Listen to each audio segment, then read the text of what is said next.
I need to tell you something that's going to make you uncomfortable. Something you probably already know but have been avoiding.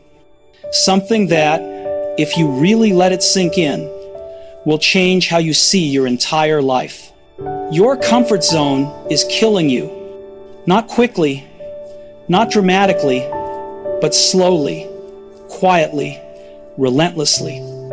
Like a prison that gets smaller every day, your comfort zone is shrinking around you, cutting off possibilities, limiting options, reducing your world to an increasingly narrow set of familiar experiences. And the worst part? You're choosing this. Every single day, every time you stay in the job that bores you because leaving feels too uncertain. Every time you avoid the conversation you need to have because conflict feels uncomfortable.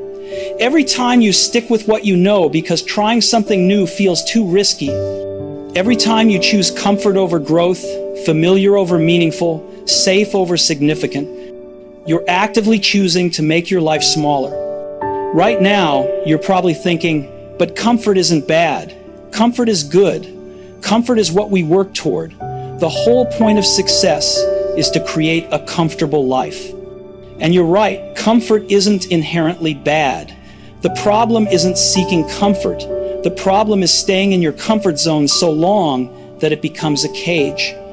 The problem is choosing short-term comfort over long-term fulfillment. The problem is trading growth for safety, possibility for predictability, aliveness for ease. Think about what you're doing right now in your life purely because it's comfortable. The job you stay in, even though it doesn't fulfill you. The relationship patterns you repeat, even though they don't serve you. The city you live in, even though you've outgrown it. The routines you maintain, even though they bore you. The goals you don't pursue because pursuing them would require discomfort. How much of your life is organized around avoiding discomfort rather than pursuing what actually matters to you? And here's the wake-up call. While you're staying comfortable, life is passing, time is moving, opportunities are closing. Your window for attempting the things you actually want to attempt is shrinking. And one day, you'll wake up and realize you spent your entire life avoiding discomfort instead of pursuing meaning. You played it safe and ended up with a safe life, but not a meaningful one. Most people don't realize their comfort zone is killing them until it's too late. Until they're 65 and retiring, and looking back at a life that was comfortable but empty. A life where they avoided risks and therefore never discovered what they were capable of. A life where they chose safety and therefore never experienced anything extraordinary. They die comfortable, but they also die with regret.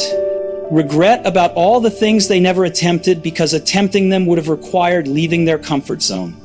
Regret about staying small when they could have grown. Regret about choosing ease when they could have chosen meaning. And that's what I mean when I say your comfort zone is killing you. Not your body, your potential, your dreams, your sense of aliveness, your opportunity to discover what you're actually capable of. My name doesn't matter, but my wake-up call does. Because I spent 39 years living in an increasingly small comfort zone, choosing safety over significance, avoiding discomfort at all costs, building a life that was comfortable and predictable and completely unfulfilling. Until I got a wake-up call that changed everything. A moment that made me see clearly how my comfort zone had been slowly killing my potential. A realization that if I didn't change immediately, I would die having never truly lived. Today, I'm going to give you that same wake-up call. I'm going to show you exactly how your comfort zone is killing you right now. I'm going to reveal the specific ways you're choosing comfort over growth. I'm going to share what happened when I finally left my comfort zone and stayed out. And most importantly, I'm going to give you the exact framework to escape your comfort zone before it's too late. But I need you to be ready for discomfort, because everything I'm about to tell you is designed to make you uncomfortable, designed to disrupt your comfortable narratives, designed to wake you up from the comfortable sleep you've been in. Are you ready for that discomfort? Are you ready to see how your comfort zone is killing you? Are you ready for the wake-up call you need? Then let's begin, because your life depends on it. Let me take you to the exact moment I realized my comfort zone was killing me. I was 39 years old, sitting in my living room on a Saturday afternoon, watching television. Not because there was something I wanted to watch, but because watching television was comfortable, easier than doing the things I actually wanted to do. I had been sitting there for 3 hours, flipping through channels, half watching shows I didn't care about, completely numb, not enjoying myself, not relaxing, just existing, passing time in the most comfortable, effortless way possible. And suddenly, I had this thought that cut through the numbness. I'm going to die someday, and when I do, these 3 hours will be part of my life. 3 hours I spent doing nothing that mattered because doing something that mattered would have required discomfort. That thought terrified me. Because it wasn't just about those 3 hours. It was about the pattern those 3 hours represented. The pattern of my entire adult life, choosing comfort over meaning, ease over growth, safe over significant. I looked at my life clearly for the first time in years, and I saw how my comfort zone had been slowly killing me. I was in a job I had been doing for 12 years, not because I loved it, not because it fulfilled me, but because it was comfortable. I knew how to do it. I had mastered it. It required minimal effort or growth. It paid well enough. It was safe, predictable, and soul-crushingly boring. I stayed in that job because leaving would have been uncomfortable. Finding a new job meant uncertainty. Starting over meant being a beginner again. Changing careers meant potential failure. So I chose the comfortable option, staying put. And I had been choosing that same comfortable option for 12 years. I was in a relationship that had been comfortable but unfulfilling for 3 years. We weren't fighting. We weren't unhappy exactly. We were just comfortable. We had settled into predictable routines. We knew exactly what to expect from each other. There was no growth, no challenge, no deepening intimacy, just comfortable coexistence. I stayed in that relationship because leaving would have been uncomfortable. Having the hard conversation meant potential conflict. Ending things meant being alone. Starting over meant vulnerability with someone new. So I chose the comfortable option, staying in a relationship that was fine, but not fulfilling. I had been living in the same small apartment for 8 years, not because I loved it, but because moving would have been uncomfortable. Finding a new place meant effort. Packing meant work. Adjusting to somewhere new meant disruption to my routines. So I chose the comfortable option, staying in a space I had long outgrown. I had the same 5 friends I'd had for 15 years. Not because they were my favorite people or because our friendships were particularly deep, but because maintaining existing friendships was comfortable. Making new friends meant putting myself out there. Building new relationships meant vulnerability and effort. So I chose the comfortable option, staying in familiar but not particularly fulfilling friendships. I did the same things every weekend, same restaurants, same activities, same routines. Not because I loved them, but because repeating familiar patterns was comfortable. Trying new things meant potential awkwardness or failure. Exploring meant uncertainty. So I chose the comfortable option, the same experiences on repeat. I had dreams I wasn't pursuing. Writing I wanted to do. Travel I wanted to experience. Skills I wanted to develop. Adventures I wanted to have. But pursuing any of these dreams would have been uncomfortable, would have required effort, risk, vulnerability, failure. So I chose the comfortable option, keeping my dreams as fantasies while I watched television. Sitting in my living room that Saturday afternoon, I saw the pattern clearly. Every single aspect of my life had been organized around avoiding discomfort, and that avoidance had created a life that was comfortable but dead, safe but stagnant, easy but empty. Let me show you the specific ways my comfort zone had been killing me, because I guarantee your comfort zone is killing you in some of the same ways.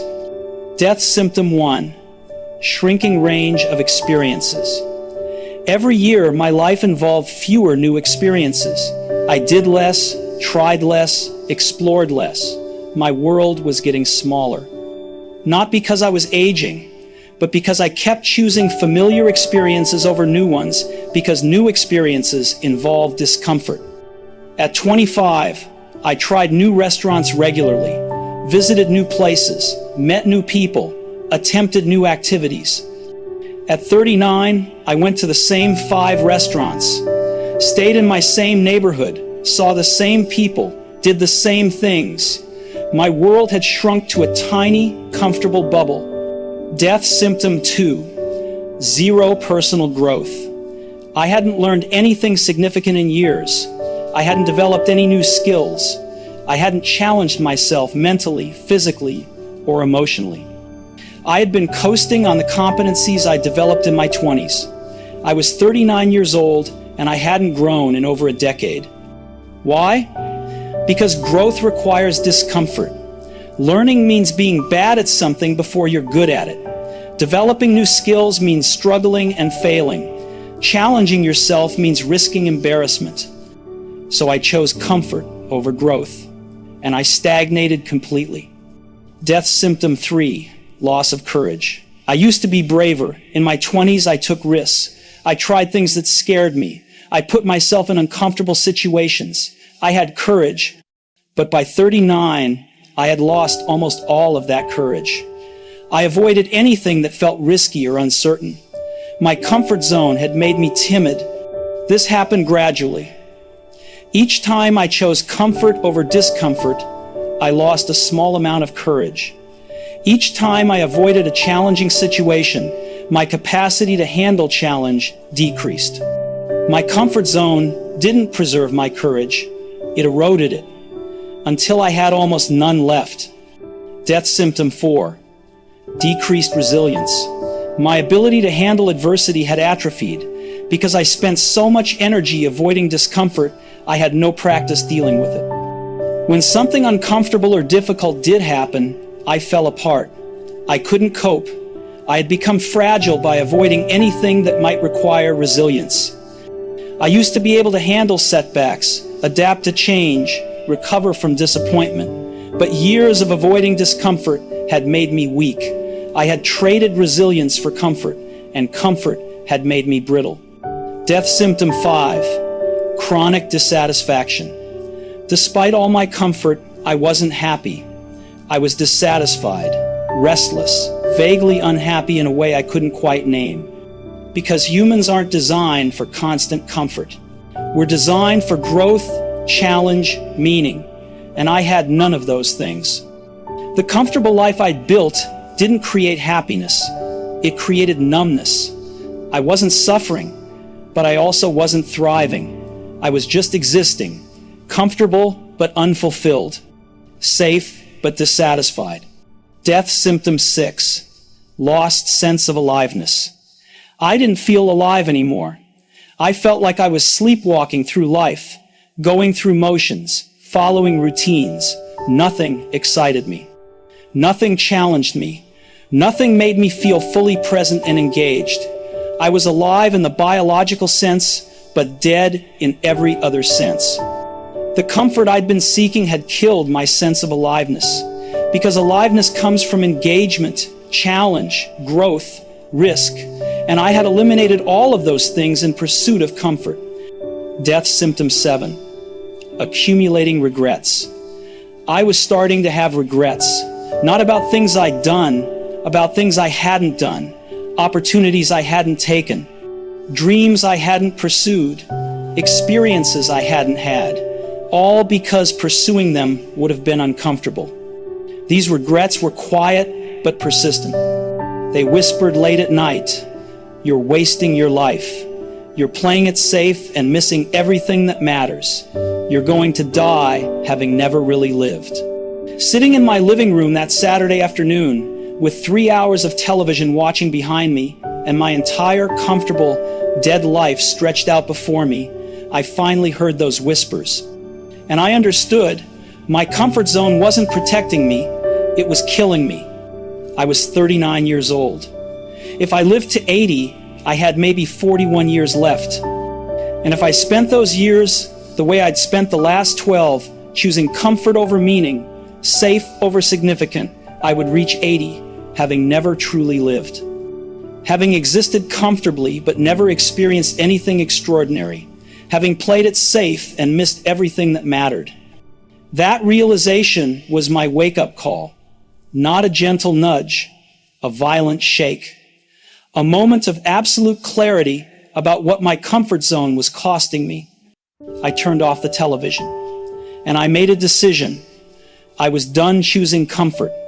Starting immediately, I was going to do uncomfortable things, pursue uncomfortable goals, leave my comfortable life behind, because staying comfortable was killing me, and I'd rather die trying to really live than die having only existed comfortably.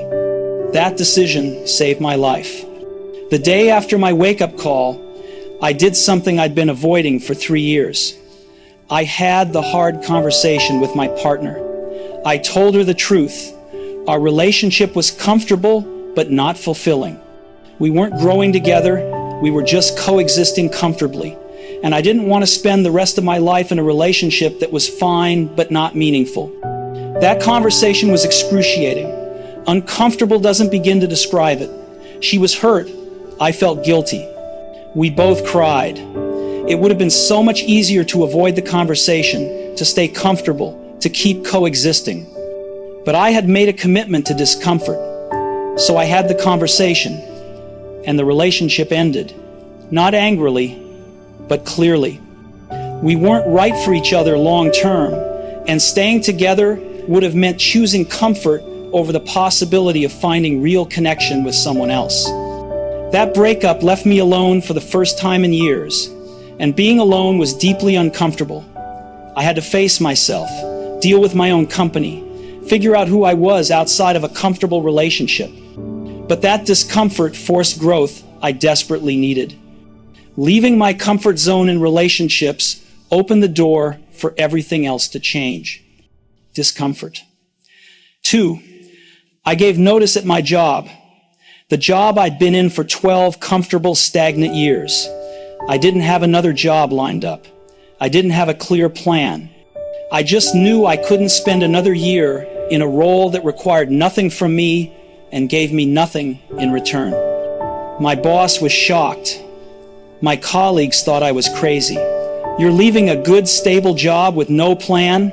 That's irresponsible. They were right that it was uncomfortable and uncertain. But they were wrong about it being irresponsible. What was irresponsible was spending my one life in a job that was killing my potential. I gave 3 months' notice, and those 3 months were uncomfortable. Explaining my decision to people who didn't understand, dealing with the uncertainty of what would come next, feeling the fear of leaving security behind. But I stayed committed to discomfort. Discomfort. 3, I moved out of my comfortable apartment. I had been living in the same place for 8 years. I knew every corner.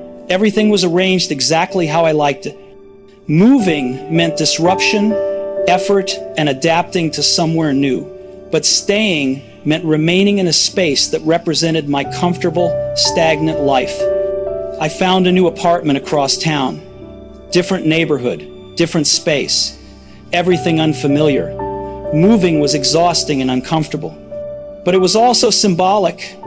I was physically leaving my old, comfortable life behind.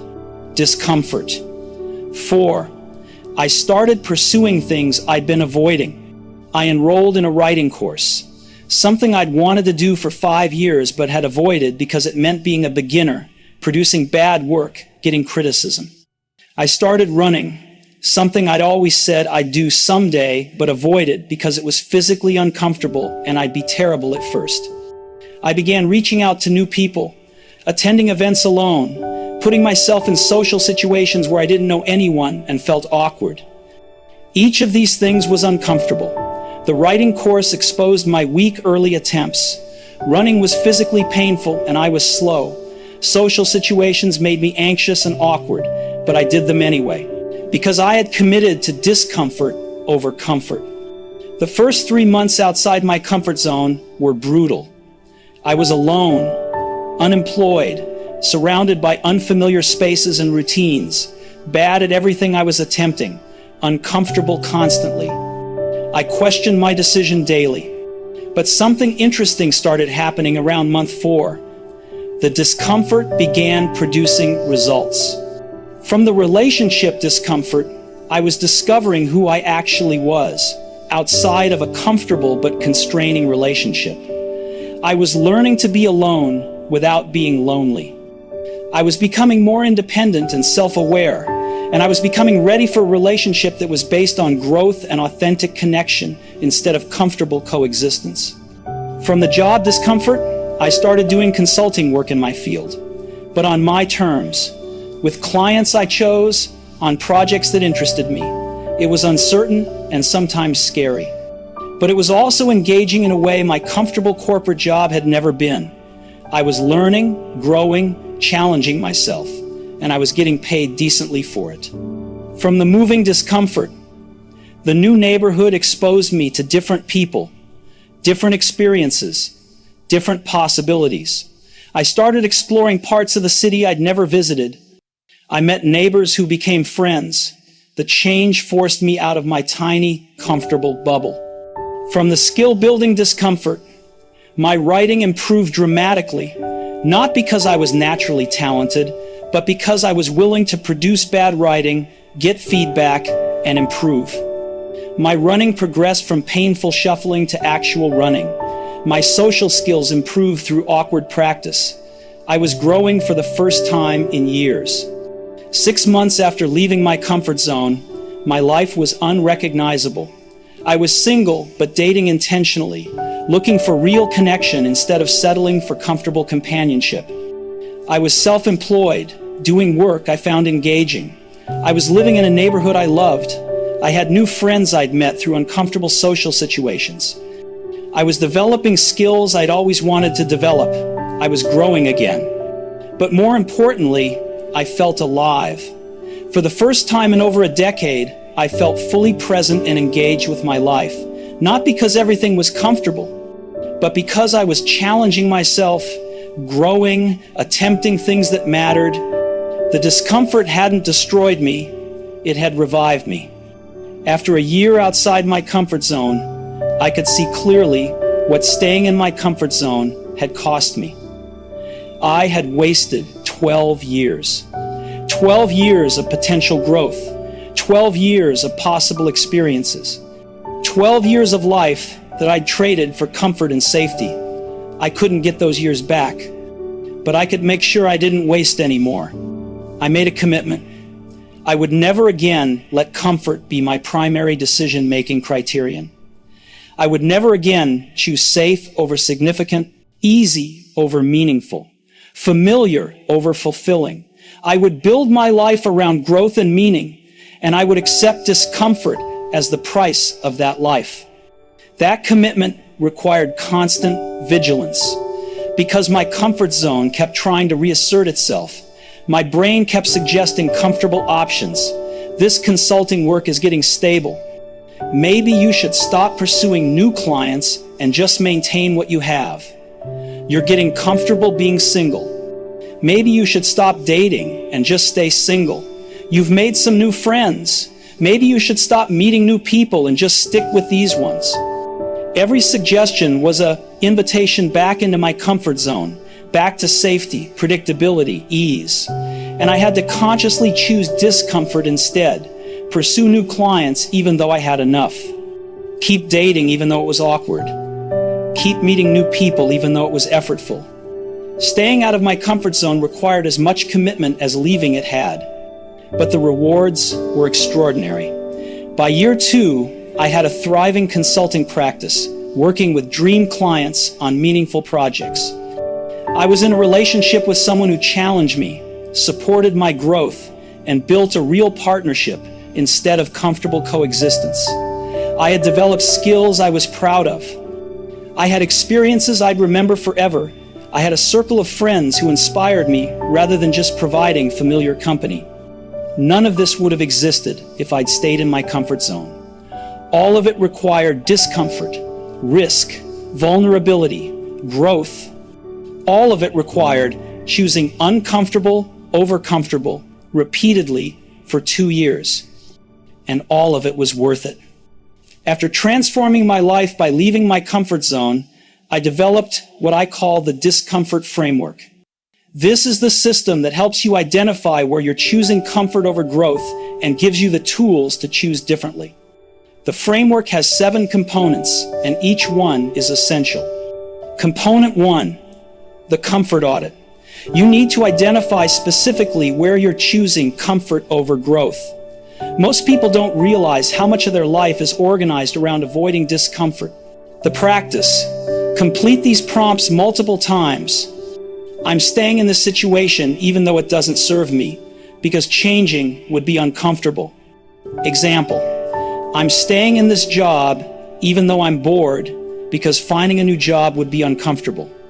Example. I'm staying in this relationship even though I'm not fulfilled, because being alone would be uncomfortable. I'm not pursuing this goal because pursuing it would require this specific discomfort. Example. I'm not starting a business because it would require financial uncertainty. Example. I'm not traveling alone because it would require facing my discomfort with being alone in unfamiliar places. I keep doing this thing I don't enjoy because stopping would be uncomfortable. Example. I keep going to family events I don't enjoy because disappointing family would be uncomfortable. Example. I keep maintaining friendships I've outgrown because letting them fade would feel uncomfortable. Write at least 10 examples. These are the places where comfort has become your cage. For me, the audit revealed I was choosing comfort over growth in 17 different areas. Job, relationship, living situation, friend group, hobbies, learning, travel, social interactions, physical challenges, creative pursuits, financial decisions, daily routines, weekend activities, holiday plans, career development, and health habits. Component 2, the cost-benefit analysis. For each area where you're choosing comfort, you need to see clearly what that comfort is costing you. The practice. For each item from your comfort audit, write the comfort I'm getting, the specific ways this choice feels comfortable or easy, the cost I'm paying, what this choice is costing me in growth, experience, fulfillment, or potential. Example, the comfort. Staying in my familiar job means I don't have to deal with job searching, interviewing, being a beginner, or financial uncertainty. The cost, 12 years of stagnation, 0 professional growth, chronic boredom, loss of passion, wasted potential, time I'll never get back. When you write this out clearly, you can see whether the comfort is worth the cost. In almost every case, it isn't.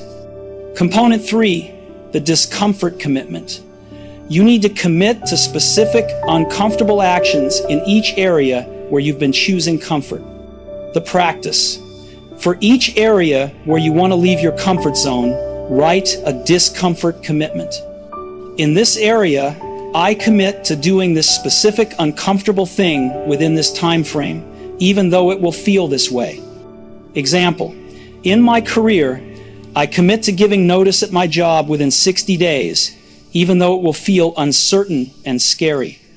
Example, in my relationships, I commit to having an honest conversation about my unfulfillment within 2 weeks, even though it will feel vulnerable and risky.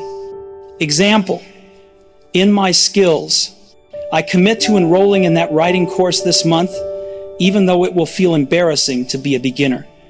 Make these commitments specific, time-bound, and acknowledge the discomfort directly. Don't pretend the uncomfortable thing will feel comfortable. Commit to doing it despite the discomfort. Component 4, the discomfort tolerance building. You need to practice tolerating discomfort so you can handle bigger, uncomfortable changes. The practice. Start with small, manageable discomforts. Do one uncomfortable thing every day for 30 days. Small discomfort examples. Take a cold shower. Have a conversation with a stranger. Try a food you've never had. Drive a different route to work. Attend an event alone. Speak up in a meeting when you'd normally stay quiet. Wear something outside your usual style. Go to a restaurant alone. Call someone instead of texting. Ask for something you want directly. These small discomforts train your brain that discomfort is tolerable, that you can handle it, that it doesn't destroy you. Each small discomfort makes the next one slightly easier. I practiced small discomforts for 60 days before making my big changes. That practice made leaving my job and relationship feel manageable instead of impossible. Component 5, the comfort zone expansion tracking. As you do uncomfortable things, your comfort zone expands. What was uncomfortable becomes comfortable. You need to track this expansion so you can see progress. The practice, keep a discomfort log. Every time you do something uncomfortable, document. The uncomfortable action I took, how uncomfortable it felt on a scale of 1 to 10. What happened as a result, how I feel about it now. Then, track how the discomfort level changes over time for repeated actions. My first time attending a social event alone, discomfort level 9. Anxiety, awkwardness, wanted to leave immediately. My 10th time attending social events alone, discomfort level 4, still slightly nervous but manageable. My 20th time, discomfort level 2, barely uncomfortable anymore, actually enjoyable. This tracking shows you that discomfort decreases with practice. What terrifies you now will feel normal in 3 months if you keep doing it. Component 6, the relapse prevention. Your comfort zone will try to pull you back. You'll be tempted to return to comfortable patterns. You need strategies to prevent this relapse. The practice, identify your comfort zone warning signs. What does it look like when you're slipping back into your comfort zone? My warning signs. Saying no to new opportunities because they feel effortful. Canceling plans that involve uncertainty. Choosing familiar activities over new ones. Avoiding difficult conversations. Making decisions based primarily on what's easiest. When you notice these warning signs, use the relapse interrupt. I'm choosing comfort right now. What would I choose if I was committed to growth instead? This question interrupts the automatic comfortable choice and reminds you of your commitment to discomfort and growth. Component 7, the meaningful discomfort filter. Not all discomfort is worth pursuing. Some discomfort is pointless. You need to distinguish between meaningful discomfort that leads to growth and pointless discomfort that just makes you suffer. The practice, use the meaningful discomfort test. Ask 3 questions. Will this discomfort lead to growth, learning, or meaningful experience? If yes, it's meaningful discomfort. Am I avoiding this only because it's uncomfortable, not because it's unwise? If yes, you should probably do it. Will I regret not doing this? If yes, it's meaningful discomfort worth pursuing. Example, skydiving feels uncomfortable. Is it meaningful discomfort? For some people, yes, overcoming fear, having an extraordinary experience. For others, no, just pointless terror with no growth. The test helps you decide. Example, having a hard conversation with your partner feels uncomfortable. Is it meaningful discomfort? Almost always yes. It leads to growth. You're avoiding it only because it's uncomfortable, and you'll regret not having it.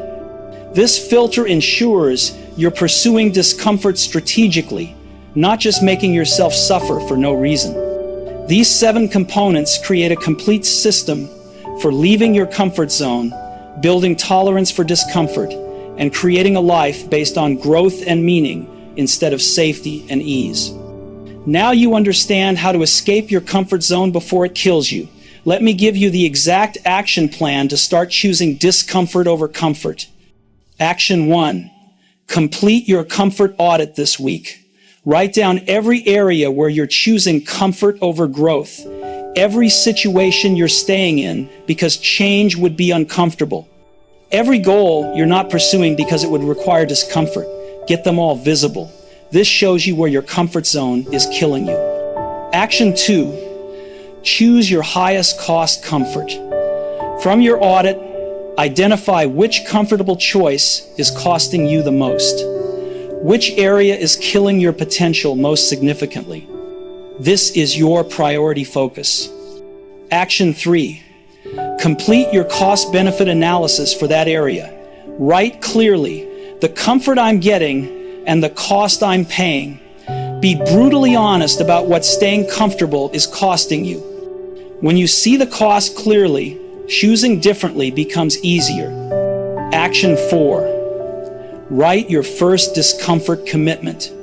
Use the format. In this area, I commit to doing this specific uncomfortable thing within this time frame, even though it will feel this way. Make it specific. Make it time-bound. Acknowledge the discomfort. Action 5. Start your 30-day discomfort tolerance building. Do one small, uncomfortable thing every day for 30 days. Cold shower, talk to a stranger, try new food, attend an event alone, anything that creates manageable discomfort. This trains your discomfort tolerance. Action 6. Take your first major uncomfortable action within 30 days. From your discomfort commitment, take action within 30 days. Not when you feel ready, within 30 days. This breaks the pattern of indefinite comfort seeking. Action 7. Start your discomfort log. Get a notebook. Title it Discomfort Log. After each uncomfortable action, document what I did, how uncomfortable it felt, what happened, how I feel about it now. This creates evidence that discomfort is survivable and valuable. Action 8. Identify your comfort zone warning signs. Write down 3 signs that indicate you're slipping back into your comfort zone. For most people, declining new opportunities, choosing familiar over new, avoiding difficult conversations. When you notice these signs, interrupt the pattern. Action 9. Use the relapse interrupt weekly. Once per week, check in. Where did I choose comfort over growth this week? What uncomfortable thing did I avoid? What would I choose if I was committed to growth instead? This keeps you honest about your patterns. Action 10. Tell one person about your commitment to discomfort. Say, I've been living in my comfort zone and it's been killing my potential. I'm committing to doing uncomfortable things in this specific area. I wanted you to know for accountability. Having a witness makes the commitment real. Action 11. Apply the meaningful discomfort test to one decision. You have a decision to make where the uncomfortable option feels scary. Use the 3 questions. Will this lead to growth? Am I only avoiding it because it's uncomfortable? Will I regret not doing it? Let the answers guide you. Action 12. Schedule your quarterly comfort zone review. Every 90 days, review. What uncomfortable actions did I take? What comfortable situations did I leave? How has my comfort zone expanded? Where am I still choosing comfort over growth? What's my next area of uncomfortable growth? This keeps you actively expanding instead of contracting. Action 13. Create a discomfort manifesto. Write your personal statement about why you're choosing discomfort. Example, I choose discomfort over comfort because comfort is slowly killing my potential. I choose growth over safety because safety without meaning is emptiness. I choose aliveness over ease because ease without challenge is numbness. I will not die having only existed comfortably. Put this where you'll see it when you're tempted to choose comfort. Action 14. Find one person who has escaped their comfort zone. Research their story. See what uncomfortable things they did to get where they are. Use their example as evidence that leaving your comfort zone works. When you're tempted to stay comfortable, remember their story. Action 15. Commit to the discomfort lifestyle.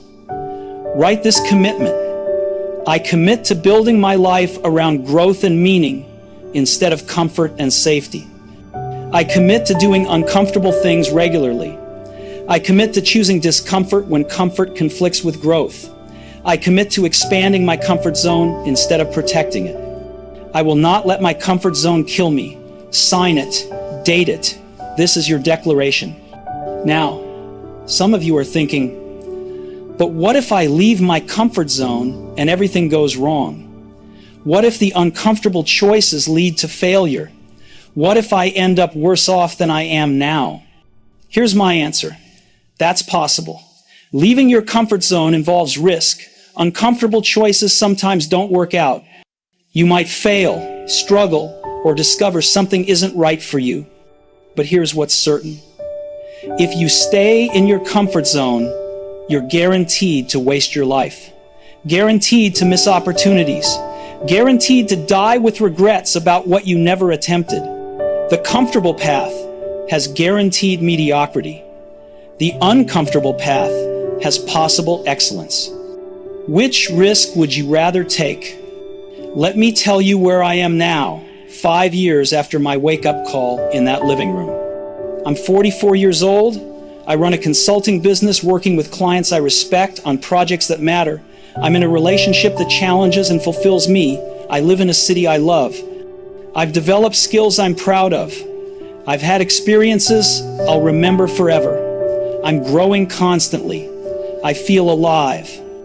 None of this would exist if I'd stayed in my comfort zone. All of it required leaving safety behind.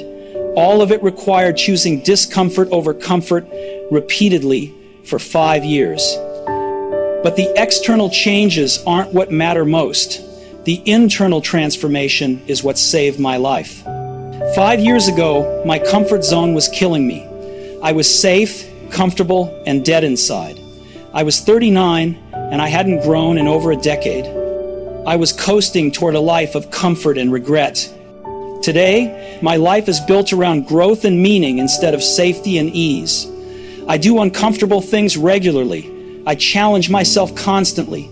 I choose discomfort when comfort conflicts with growth.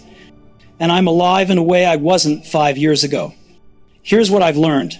Comfort is overrated. We chase it like it's the goal of life. We build our entire lives around achieving and maintaining comfort. We think success means being comfortable. But comfort isn't the goal. Meaning is the goal. Growth is the goal. Aliveness is the goal.